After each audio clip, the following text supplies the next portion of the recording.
Alright guys, I run this for Shane. We got Corey Knable season seed holder and Eric Thames, 11:54 a.m. Go live. We are live.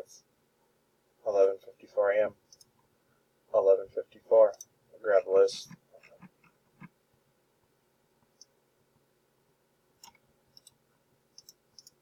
Eleven spots. Drop it into random.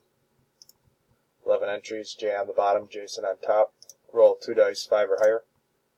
3, that's not high enough. We're going to roll 2 dice again. 7, that's good. We're going to go 7 times. Good luck. 1, 2, 3, 4, 5, 6. 6 times. Dice show the 7. Next click wins. Good luck. And 7. Congrats to Jim V. Spot number 5. You are the winner. Get in touch with Shane and get your bobbleheads. We are done. 11:55. Go back. We will type done.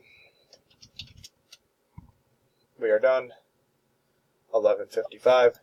11:55. Here is timestamp and verification.